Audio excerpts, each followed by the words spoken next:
இந்த செடிக்கு தண்ணி ஊத்தாத, இந்த செடிக்கு இனி நீ தண்ணி ஊத்த வேண்டாம். ஏன்னு கேட்டா, இல்ல இந்த செடி தான் பட்டு போச்சு. இல்ல இந்த செடி திரும்பி வளரவே வளராது. அது எப்படி வளரும்? பட்டு போனது எப்படி வளரும்?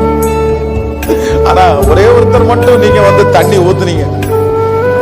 உங்களை பார்த்து நிறைய பேர் கேக்குறாங்க, இதான் பட்டு போறதாச்சே, இதுக்கு ஏன் தண்ணி ஊத்துறீங்க? இதுக்கு ஏன் தண்ணி ஊத்துறீங்க? அப்பதான் ஆண்டவர் பதில் சொல்றாரு, இல்ல இது திரும்ப வளரும். உதவாத என்னை தேடி வந்து எட்டாத உயரத்திலே என்னை கொண்டு வந்து, எதற்குமே உதவாத என்னை தேடி வந்து எட்டாத உயரத்திலே என்னை கொண்டு வந்து, கண்மலையின் மறைவுக்குள்ளாய் என்னை நிறுத்தினீ கரத்தில்